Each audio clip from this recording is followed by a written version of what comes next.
You're listening to Discography Discussion, episode 267, Texas in July. Hosted by Bryan Patton of As the Story Grows. It's one of the things you are right about their discography. It's not boring. And Joseph Wren. There is no such thing as ZAO 1.5. It doesn't exist. Presented by discussmetal.com. And if you love Texas in July except for the heat, then you are ready for this episode of Discography Discussion. I am Joe. That is Bryan. Hello there. Did you have fun this week? Always. I know I did. I thought I was going to listen to 4 albums of exactly the same metalcore experience from the early 2000s. And don't get me wrong, it was that. But I was surprised by how much random progressive elements got thrown in my ears. So I feel like this band succeeded in throwing me off and giving me exactly what I was in for. Yeah, absolutely. It's great. I just talked to Texas's second vocalist, JT, for As the Story Grows. He's currently the vocalist in Erra. And so we had a great chat. And, perfect timing. Perfect timing. Bryan has the inside scoop on everything that happened, at least at some point in the band's discography. At the very end. And we got 4 albums out of this band. I got to say it again. Every time I thought the chorus was going to kick in and Howard Jones wannabe was going to show up, he never showed up. Yeah. Every time I thought the Gothenburg-influenced riffs were going to happen, they did. The drummer decided today, you know what? I don't want to be a straight metalcore drummer. I'm going to be progressive for the next 60 to 90 seconds. And the guitarist was right there with him. So what was special about this band? They were the change-up that standard early 2000s metalcore was looking for, at least for me. That's an opinion. They definitely hit a standard metalcore vibe. Like, and again, don't get me wrong. Every record it's great. It's great. But there's probably a million records that sound just the same. I'll admit it. I listened to their discography and I was like, where is that one Texas in July song that I really like? And I had to go back through some Scream the Prayer flyers and I was like, oh, that's an I the Breather song. That moment when you realize you're listening to this band for the second time in your life. Yeah. And you accidentally hit shuffle and didn't notice. Yeah. That happened to me this week too, Bryan. I have to admit it. Jeff would be very upset with me right now. Hey, y'all. This is going to be a fun one. It definitely was for me this week. I'm going to go ahead and say thank you to everyone for listening to the podcast. Thank you for listening and for subscribing. If you are not a subscriber, then you can find everything Discography Discussion at discussmetal.com. We are on Spotify, Apple and Google Podcasts, TuneIn Radio, Stitcher, iHeartRadio. So if you have an Amazon Echo or a Google Home, you have no excuse. Ask it to play the latest episode of the Discography Discussion podcast, and it will. We're also on Facebook and on Twitter at Discuss Metal. Be sure to like, favorite, and subscribe. It really helps us out. It lets us know you're listening. And then there's that thing called 5-star reviews. We love 5-star reviews in this podcast. Leave them anywhere you listen to podcasts. Leave us a thumbs up. Leave us a comment. We get emails all the time. We get tweets. We get messages on Discord. And there'll be links to all of that in the show notes. We want to see you guys in the Discord. We want to keep those conversations going. We want to keep those recommendations coming. Bryan Patton, what's going on in As the Story Grows? Do you like metalcore? I just spent a week listening to Texas in July. I love metalcore right now. You like punk rock? Oh, dude, punk rock is the shit. We got you covered. You're good. You're in good hands. We're like I said, JTKV from Erra, Texas in July. He's on the podcast. Probably by the time this episode comes out, that episode will be up. So you can find that wherever you get your podcast. And Breathe Atlantis, German band, went back to metalcore. Like, cool stuff. Lots of good stuff on the horizon. Kubla Khan, we got As the Story Grows with Kubla Khan. It's great. It's the tag team you didn't know that you needed when Discuss Metal Joe and Bryan Patton get together and talk about metalcore. I've got some Patreon shout-outs, but I'm going to save those for the end of the episode when it matters most to me. Texas in July. I was not familiar. I reached out to Bryan. Bryan said, absolutely, I've seen them live. We should talk about that band. It'll be not the most complicated listen in the world. No. But you lied to me, sir. I don't want to say this band is progressive because I don't think technicality and syncopation is the same thing. But what started off as the most generic Gothenburg-influenced metalcore, and then through these random, I keep saying progressive, and I don't know that that's the right word, but that's what I felt when the band would just change up mid-song in a different key, a different tonality, and change up the beat, change up the tempo. I know it's par for the course for metalcore. They've got some solid leads, but it kept throwing me off. So then I started to dig in. Who was Texas in July? Well, this band was an American metalcore band, and apologies to my Pennsylvania friends if I say this one wrong. They were from Ephrata, Pennsylvania, formed in 2007. They released an EP, Salt of the Earth, and their debut full-length album, I Am, through CI Records. But after signing with Equal Vision Records, we got 3 more albums from this band until their inevitable demise in 2015. For now, Bryan might have the inside scoop. Are we going to get more from this band? They recently played a reunion show, and things are in the works. Things are in the works. That's exactly what I want to hear in 2022. That's all I heard. So things are in the works. You're not holding out on me, are you, Bryan? They're not quite dead yet.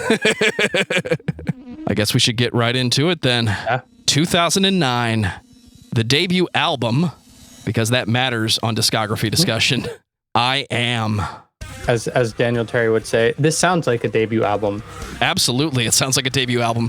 It sounds like an early 2000s or a late 90s debut album. The music is kind of above par for a home recording or a self-recording, but the vocals are blatantly a guy with an SM58 just screaming his lungs out. It has all the tropes of that time. The pointless introduction that is disconnected from the record, which is a trope and theme they keep. You have the random instrumental in the middle of the record because we have to have 10 songs and not 8, but we only wrote 8. So here's an instrumental and here's an intro. So now you have 10 songs. We can hit you on a full length now. I actually really like the way the drums sound on this. Like it's raw, but it's good, right? It's right up there with like August Burns Red debut or anything that Face Down Records was putting out at the time. I'm trying to think of other contemporaries, but it's the sound of metalcore at that time. It's beefy, it's chunky, and like you said, there's no clean vocals, and that's always a win. And that's the only thing that's missing inside the trope. Where's the melodic chorus? Not even asking for emo right now, but the I Want to Be Howard Jones, where is it? It doesn't happen. It never happens, Bryan. It never happens. It's great.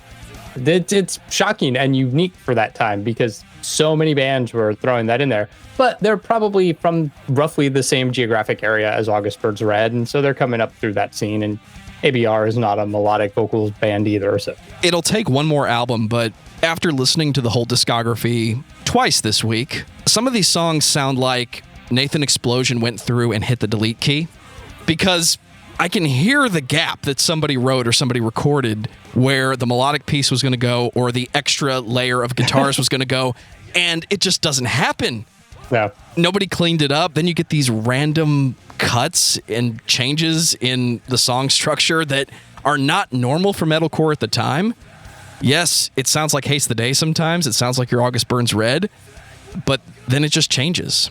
And I like how raw it sounds. I like how self-made it sounds. I feel like someone from this area, this is their record. This is the band that... Were they the biggest thing at the show? I don't know. I'm not from Pennsylvania in 2007, but I did record an album there around that time. You sure? Yeah, I mean, this record, like, Hook, Line, and Sinner is a terrible song title. Like, I mean, it's so, like, tropey Christian metalcore. The guitar solo on Reflections is not there yet, is what I'll say. It needs some work. This is a little bit of the struggle bus on that solo, but overall, like, but they kept it on the record. They did, yeah. Which is like, that's what you want from a band just starting out. Like, show us what you got. Like, even if it's a little not perfect, like, just show us what you got. And this is a good show them what they got. I mean, it caught the attention of Equal Vision. And that's going to lead us to 2011's One Reality. There is only one reality. Unless you believe the Matrix, then there are several layers of reality. Yeah. And later on, when we think that we destroy reality, we actually created another version of it that we hung on to for about 15 years. Don't try to figure it out. We had to make another movie. I knew what was coming on this one. I was waiting for the exact same disjointed, ongoing intro followed by We Are Metalcore. Yeah. Damn it, I was saving it for the end of the show. This is metalcore, but then it's not because, again, the melodic choruses don't kick in. They don't, yeah. Yeah. And, like, they record this record with Zeus, and, like, his discography as a producer engineer is ridiculous. Hatebreed, Shadows Fall. Fuck yes. I mean, Amur, Terror, Sworn Enemy. Just, like, you just go down his Wikipedia page and you're like, yeah, all of these bands rock. So yeah, the production on this record, it's elevated. Like, and that's all I could say about this record compared to the last one. Like, it's elevated. Like, the song structure is a little better. It sounds tighter. It sounds cleaner. And yeah, I mean, the artwork is still terrible. It's that Christian metalcore. Like, it's bad. I think I could say the artwork is bad. They would probably say it's bad. It's very much on par with what was happening in 2011. You can say metalcore stereotypes, Bryan. It's fine. Yeah, I mean, it is. Yeah. I'm going to try really hard not to repeat myself on this album, but the album does that for me. Yeah. I don't know that it's elevated. Sometimes I think it sounds more raw than the previous album, but it's 2011. It could have been so much more sonically embellished. We could have brick walled this and replaced all the drums and added keyboards, but again, that would have been a metalcore stereotype. So I have to give the band credit for just writing the breakdown into the floor for the majority of the album and sticking to it. This is one of those bands that shows up and plays the show, and you know every song because you've heard these riffs before, but you don't care because when it gets melodic, it doesn't go full melodic. You don't get the singing, and that's the break up that I want to emphasize with this band. Yes, you've heard some of these riffs before, but it doesn't stay normal sounding. You feel like you're going to get the standard metalcore experience, but then stuff is missing enough to change up in your brain what's coming next. It's not just going to be 45 minutes or 32 minutes of breakdowns with melodic choruses. It's going to be, when it goes melodic, it goes instrumentally melodic. Yeah. And the drums have a moment where if this was fully programmed, like some other bands have done in the same style, you couldn't do what this guy does. He goes from full-on staccato syncopated slams to I have taste, I have feel. And that shows up a lot quicker on this album, and it sticks around. And those were the most surprising moments for me. I really enjoyed this one. But at the end of the day, this is metalcore. Yeah.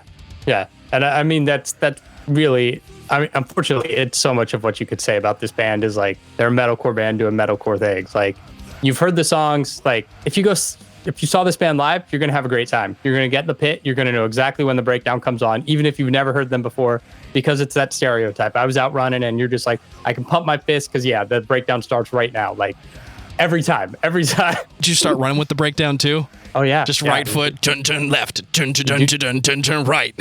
Like spin kick on the trail, all right? Like, careful, dude. Those trails get narrow sometimes. Sometimes, yeah. Got to pick and choose your spots. Well, the world didn't end, but they told us it was going to again. Then 2012's Texas in July. You're going to self-title this early in the career, guys? You think you were trying to tell me something like this is going to be it? Because that's what a self-titled album in 2012 tells me. Throw it back to Mudvayne. That was the wrong time of year to self-title, because what self-titled means to me is this is the definitive album by this band. Well, if you needed to prove to me that Texas in July could write a metalcore record in 2012, I already had that. It was called One Reality, and I Am. And you know what? This one, kind of the carbon copy of the last one. The band, if they had a strive to find, they hung on to it. Did you need a fading in intro song, Bryan? Well, you're going to get one, but they cut it in half this time.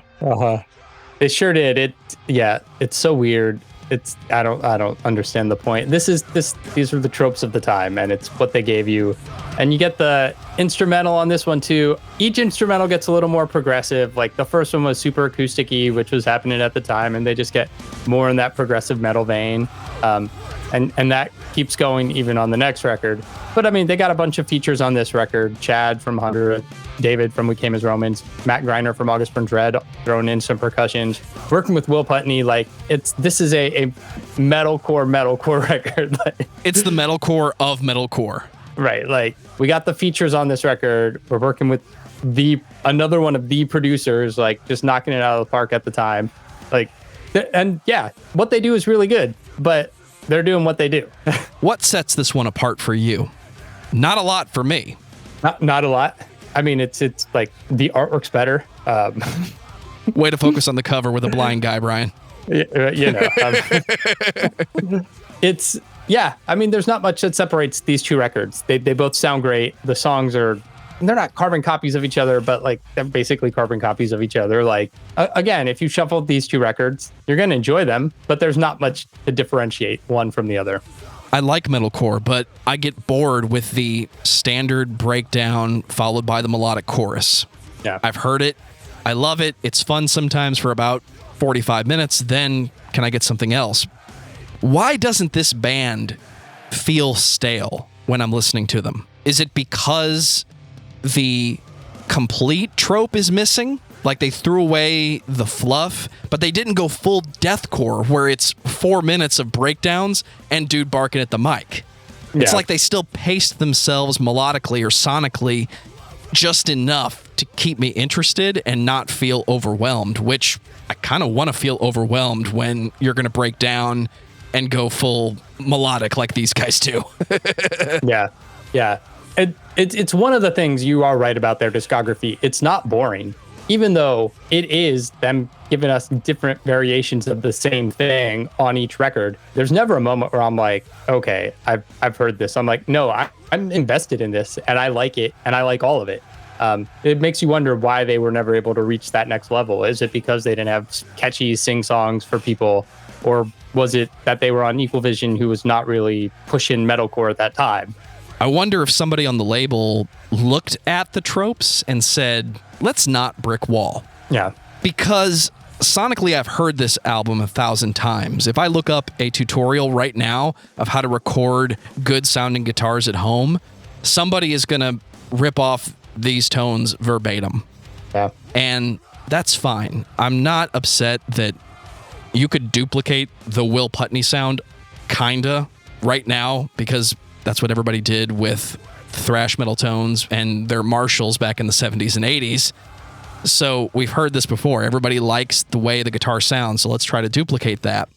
I wonder if these would hold up the same way if this band was fully self-produced and self-released. Mm-hmm. It would become an exercise in how many different ways can we write that breakdown and make a song out of it. I don't have a reason why I'm not bored listening to this record. I have 3 albums at this point that are mostly similar. The first album stands out the most because of how raw it sounds, but I'm not hearing anything, not even a tuning change, that can really differentiate these songs. They all run together. I'm starting to think it's on purpose. Yeah. It's metalcore, Bryan. Metalcore. We're going to say it nice and big at the end of the episode. Oh, yeah. 2014. What is here today, the last album by this band, Bloodwork. Yeah, we get a change in vocalist, change in guitar player on this record, and they do away with the intro. Thank you. JT came to Texas in July. He was doing vocal covers on YouTube, and that's how Texas in July found him, through his YouTube channel doing metalcore vocal covers, and then he ended up in a band. Congratulations. You're the Ripper of 2014 metalcore. Yep. Got to give the guy props, because what better way to get discovered when technology can have that vocalist try out across the entire country literally overnight. No one has to stand in line. Just send me your videos and you're the guy in the band now. Yeah, I mean, he wasn't doing skipped all the suffering and pain of the local band scene and trying to tour through the VFW halls, and just posted to YouTube and ends up in a band on Equal Vision. And, you know, he sounds great. This record sounds great. I was trying to look for production credits because that matters. It seems like they went back to the team that worked on their debut record, who had upped their production game by this point. 100%, and upped it to the point of, this is the most generic metalcore sounding album. Yes, the previous albums were metalcore. There is no denying that. But this is the first time it really sounds like the stock metalcore production template was dropped on this band. When the drums have the exact same impact and just have that rocket smash sound on the snare, this is the record I've heard before. And this was the first album I listened to because I wanted to see where it ended. Some point in the middle, I accidentally hit shuffle and I didn't notice. So congratulations, guys. All of your stuff works great together, and that's really the point. Yeah. I feel like this album is a little more intense. Like they had 3 albums of the same tempo, the same breakdown, the same feel. Yes, you've got solid leads in there, and the band randomly changes into these melodic passages that other bands should take notice of if you're going to keep playing this type of metalcore. This one says we can play a little faster, so why don't we? And we're not afraid to just throw leads at it. Right. The guitar playing's elevated. It's better for sure. They got the leads in there that are far improved from where they started on that debut. JT sounds great on vocals. There's not much differentiation in the vocal, so I don't know that he's offering us anything new. He sounds great, but he's given us the same tone and vibe that we've had through the whole discography. Like, yeah, if you put it on shuffle, you're not going to know that a vocalist change happened. It's not Zaya 1.0 versus Dan on vocals. Hey, now, some of those Corey Darst demos are indistinguishable. There is no such thing as Zaya 1.5. It doesn't exist. I don't have audio proof of it. Yeah. So this record is great, but in talking to JT, I know like by the time this record came out, the band looked around and looked at their peers. They probably looked at ABR. They probably looked at bands like For Today, maybe maybe Norma Jean, and they were like, these bands are taking off. Why are we still stuck in this lane? And JT said their final tour at the time, the numbers were pretty disappointing. Like people just didn't connect with this band the same way they connected with others. And again, it's like this band is just as good as any of their peers. Like these records absolutely are every bit as good as ABR or Norma Jean or pick metalcore band at the time. Any band playing metalcore on Sumerian or whatever, like Face Down, right? Like they wipe the floor with these bands. Like they're just as good. And had they been on a different label, would they have found more success? Maybe. I don't know. Maybe it's proof that the metalcore tropes were in place for a reason, because the fans of this style really need you to break between the breakdown, the melodic chorus, the shred your fingers off solo in the middle, and then go back to the melodic chorus at some point. And this album is the closest thing to going full melodic chorus. He's got some very baritone moments in there where he's more yelling than singing. And I think that's a good step forward for the band, but it really is a step backward. So where you started with something that might have been more interesting to me, the band ended truly the metalcore band that I think people think they are. Mm-hmm. But it's not that for me. The random melodic progressive things that they throw in every now and then, that's what makes this band for me, because when I'm listening to it and I think it's going to go one way, they just turn left because they can. And I think that's something this band needs credit for. I can't think of another band that just drops everything and says, we've got 45 seconds of progressive, guys. Are you ready? Oh, too late. We're already arpeggiating, and the drummer has taste and feel now. And we're going to go back to it, but it's not going to be the same thing. That's the one thing they don't repeat. They don't go back to the melodic segments. Those are always different.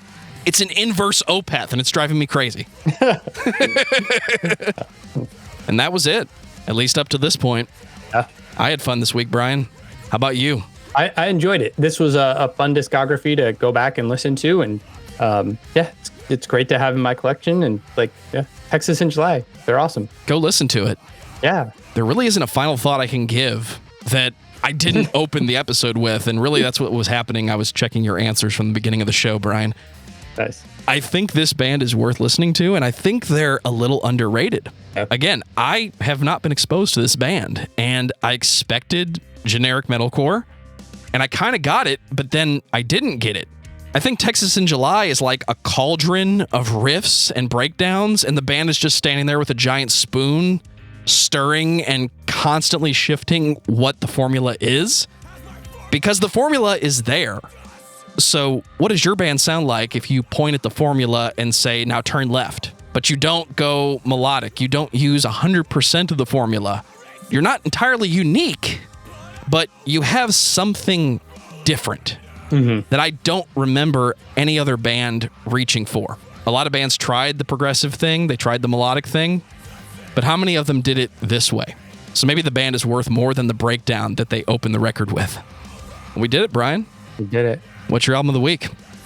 Speaking of Erra, they just released the deluxe edition of their self-titled record, and it's phenomenal.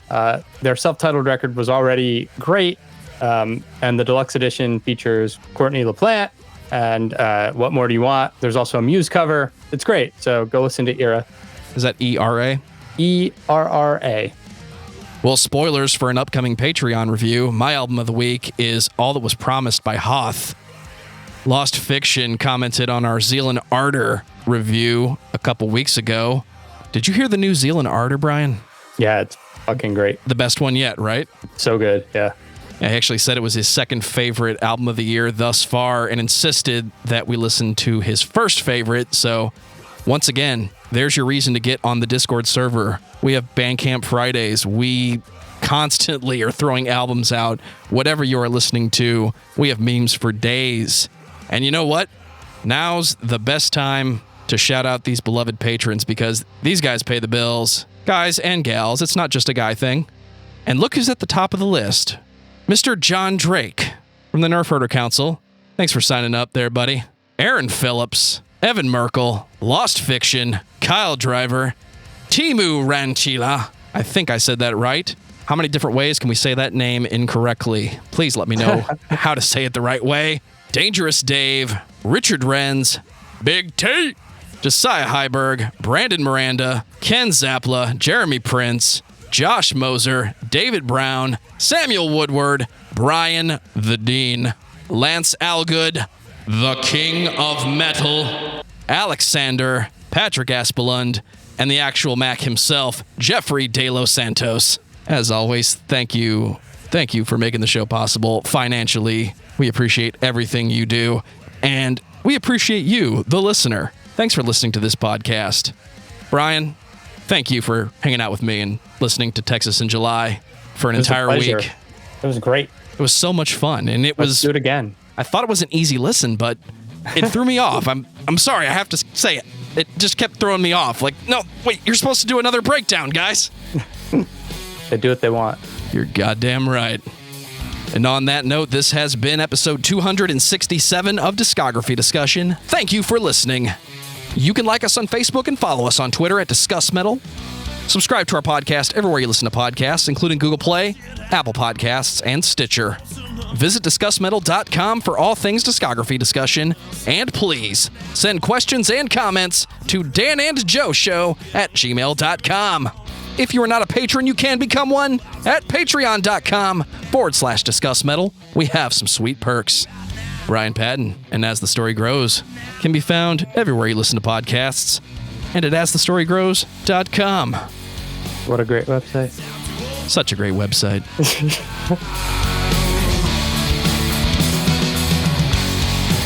Did you want Batman to be a really dark detective movie that's kind of noirish from the 40s? Yes, please. Did you want to have all the classic villains in one movie? Now that you mention it, yes.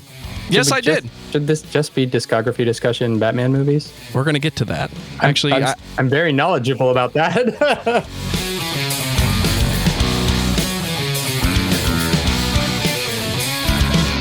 Not everything seems clear, the future's not so bright.